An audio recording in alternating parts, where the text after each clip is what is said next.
ৰৈ ৰৈ বিনালে এই মাথো এখন ছবি নহয়, এই হৈছে জুবিন গাৰ্গৰ সপোন। কালিৰ দিনটোত অৰ্থাৎ 31 অক্টোবৰ দিনটোত পুৱা 4:25 লগে লগে আমি যদি চাওঁ মেট্ৰিক চিনেমা হলত প্ৰথমটো যি দৰ্শনী সেই দৰ্শনী আৰম্ভ হৈছিলে। সমগ্ৰ ৰাজ্যৰ প্ৰতিটো চিত্ৰগৃহতে দৰ্শকৰ যি অভূতপূৰ্ব সঁহাৰি দেখিবলৈ পোৱা গৈছিল। আজি হৈছে দ্বিতীয় দিন আৰু দ্বিতীয়টো দিনতো ৰাজ্যৰ প্ৰতিটো চিনেমা গৃহতেই এক অভূতপূৰ্ব সঁহাৰি হেল্লোল ভাঙি ওলাই আহিছে জুবিন গাৰ্গৰ সপোনৰ যি চিনেমা ৰৈ ৰৈ বিনালে চাবলৈ। এই মুহূৰ্তত মই গুৱাহাটী মহানগৰীৰ চেণ্ট্ৰেল মলৰ চিনেপলিছত উপস্থিত আছোঁ। পুৱা 6:05 লগে লগে আজিৰ দ্বিতীয় দিনৰ প্ৰথম দৰ্শনী আছে। আমি দৰ্শকসকলো দেখুৱাবলৈ যত্ন কৰিম। এয়া এনেদৰে দৰ্শকসকল আহিছে, চিনেমা চাম বুলি পুৱাতে উঠি আহিছে, কাৰণ ইয়াৰ পূৰ্বে হয়তো এনে হোৱা নাছিলে, ইমান পুৱাতে কোনো হয়তো এনেদৰে চিনেমা চাবলৈ ওলাই অহা নাছিলে। কিন্তু জুবিন গাৰ্গৰ যিটোকে সপোনৰ ছবি ৰৈ ৰৈ বিনালে, এই ৰৈ ৰৈ বিনালে ছবিখন চাবলৈ বুলি এনেদৰে বিভিন্ন প্ৰান্তৰ পৰা দৰ্শকসকলে আহি উপস্থিত হোৱা পৰিলক্ষিত হৈছে। মই তেওঁলোকৰ কাষলৈ যাবলৈ চেষ্টা কৰিম। প্ৰথমতে মই দাদাৰ কাষলৈ আহিছোঁ, পৰিয়ালৰ লগত আহিছে হয়তো। কালি আমি দেখিছোঁ এক অভূতপূৰ্ব সঁহাৰি, প্ৰতিটো চিনেমা গৃহতে এক হাউচফুল হৈ আছিলে। আৰু আজি দ্বিতীয় দিনা আপুনি প্ৰথম দৰ্শনী চাবলৈ আহে বুলি আহিছে। জুবিন গাৰ্গৰ এখন কেৱল ছবি নহয়, জুবিন গাৰ্গৰ সপোন আছিলে। 70 বছৰ পূৰ্বে দেখা সেই সপোনটো বাস্তৱ তেখেত আজি আমাৰ মাজত নাই। কি ক'ব বিচাৰিব? হয়, তাকে দেখি কালি যিখিনি মানুহে চাই মেলি যিটো পৰিৱেশ দেখিলোঁ, তাকে মই নিজকে প্ৰিপেয়াৰ কৰি আছোঁ যে আজি চাই নিজৰো কেনেকুৱা লাগিব। পৰিয়ালৰ সৈতে আহিছে? পৰিয়াল ফেমিলি আহিছে।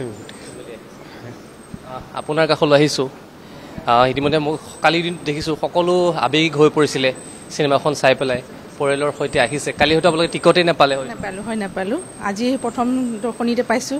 বহুত আশাৰে আহিছোঁ, কাৰণ জুবিন গাৰ্গৰ এখন বৰ 19 বছৰ আগৰ পৰা তেওঁ কল্পনা কৰিছিলে চাব, মানে সেইখন হেঁপাহেৰে চাব। তেওঁ নাই যদিও তেওঁ লাষ্টবাৰ আমি ভালকৈ দেখিবলৈ পাম বুলি আশাৰে আহিছোঁ। হয়তো এই আৱেগিক মুহূৰ্ত তেওঁক দেখি পেলাই যথেষ্ট দুখো লাগিব, সেয়ে লাষ্টবাৰ তেওঁক দেখিবলৈ পাম বুলি আশা কৰি আহিছোঁ। মুক্তিৰূপে এক অভিলেখ সৃষ্টি কৰিছিলে, সেয়া আমি যদি চাওঁ টিকটৰ ক্ষেত্ৰতে তেওঁ অভিলেখ সৃষ্টি কৰিলে। এনেকুৱা আমাৰ গোটেই অসমীয়া চিনেমা জগতখন তেওঁ এটা সলনি কৰি থৈ গ'ল, যিটো আমাৰ কেতিয়াও তেওঁ কল্পনা আছিলে যে অসমীয়া চিনেমা মানুহে চাব নিবিচাৰে। বহুত চিনেমা হল আগতে বন্ধও হৈ গ'ল, কিন্তু তেওঁ এই অভিলেখেদি আমাৰ অসমীয়া চিনেমা জগতখন আকৌ নতুনকৈ সৃষ্টি হ'ব বুলি আশা কৰিলোঁ। সকলো ওলাই আহিছে। আজি মোৰ ল'ৰা জ্বৰ, তেনেকৈ মই লৈ চাব আহিছোঁ আশাৰে। সন্মানটো জুবিনদাৰ চিনেমা চাম বুলি আহিছে হয় নাই? হয়। মা পাপাৰ লগত আহিছা, কেনেকুৱা লাগি আছে? ভাল লাগি আছে। মোৰ লাইফৰ প্ৰথম চিনেমা তোমাৰ ৰৈ ৰৈ বিনালে চাবা আজি। কণমানিটো আহিছে আশাৰে, কৈছে জীৱনৰ প্ৰথমখন চিনেমা, আৰু তাৰো হয়তো মনত থাকি যাব ৰৈ ৰৈ বিনালে সেই ছবিখন চাবলৈ বুলি ওলাই আহিছে। আৰু আছে, মই দাদাৰ কাষলৈ যাবলৈ চেষ্টা কৰিম। ইতিমধ্যে মই কৈছোঁ যে জুবিন গাৰ্গ সেইখন কেৱল মাত্ৰ এখন চিনেমা নহয়, জুবিন গাৰ্গৰ সপোন, আৰু সেই সপোনটো আজি আপোনালোকে চাবলৈ বুলি আহিছে। হয়, তেখেত আচলতে আমি মানুহ বুলি ক'ব নোৱাৰোঁ, তেখেত ভগৱানৰ অৱতাৰ আছিল হয়তো, সেইকাৰণে গোটেই পৃথিৱীখনেই সলনি কৰি গ'ল তেখেত জীৱিত অৱস্থাত আমি যিখিনি পাইছিলোঁ তেখেতৰ পৰা, এতিয়া আমি আচলতে তাতকৈ কিবা এটা বেলেগ পাইছোঁ। মানুহবিলাকৰ সমিলমিলবিলাক বহুত বেলেগ। আৰু তেখেতৰ চিনেমাখন তেখেত নোহোৱা অৱস্থাত আমি চাবলৈ আহি আচলতে বহুত দুখ পাইছোঁ। আমি আচলতে খুব ফূৰ্তি এটাত চিনেমাখন চাবলৈ অহা নাই, আমি আৱেগৰ বিহ্বল হৈ পেলাইহে চাবলৈ আহিছোঁ। তেখেত যদি আজি আমাৰ লগত থাকিলেহেঁতেন, তেখেতেও যদি এইখিনি আমাৰ লগত বহি চিনেমাখন চালেহেঁতেন, তেতিয়া আমি বেছি ভাল লাগিলেহেঁতেন।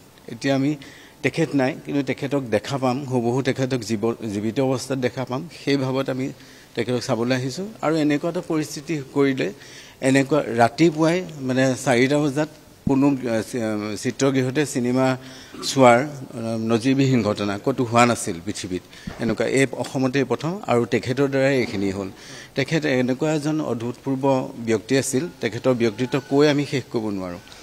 আৰু এতিয়া আমি সেইটোৱে বিচাৰিছোঁ, তেখেতৰ চিনেমাখন চাবলৈ অহাৰ লগতে আমি আচলতে একদম সম্পূৰ্ণ ন্যায় বিচাৰিছোঁ। ইয়াত যদি কোনোবা ডাঙৰ ব্যক্তিও আছে, তেখেতসকলে নিজে আহি ধৰা দিবহি লাগে, পলাই যাব নালাগে। আৰু সাৰি যোৱাটো আমি কোনো বৈধই বিচৰা নাই। ইয়াত যদি মিনিষ্টাৰ MLA কোনোবা আছে, তেখেতসকলৰ প্ৰতিও বিচাৰ হোৱাটো, তেখেতসকলেও কাঠগড়ালটো আমি বিচাৰিছোঁ। আৰু তেখেতসকলেও উচিত শাস্তি, উচিত তেখেতসকলৰ প্ৰতি তদন্ত হওক, আৰু তেখেতসকলৰ শাস্তি হওক। অকলে আপোনাৰ শ্যামকানু মহন্তৰ দৰে মানুহে নহয়, তেওঁলোকৰ লগত আৰু শ্যামকানু বহুতেই আছে।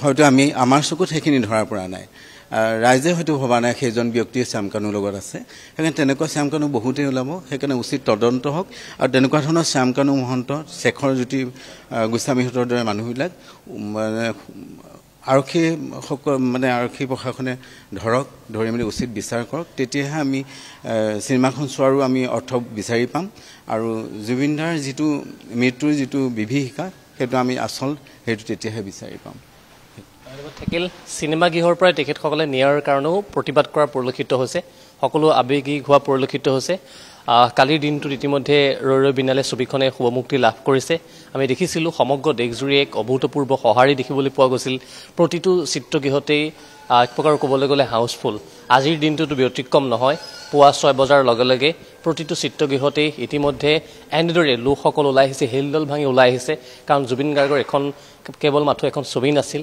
জুবিন গাৰ্গৰ সপোন আছিল সেই সপোনটো বাস্তৱ ৰূপ দিবলৈ এনেদৰে সকলো দৰ্শক ওলাই অহা পৰিলক্ষিত হৈছে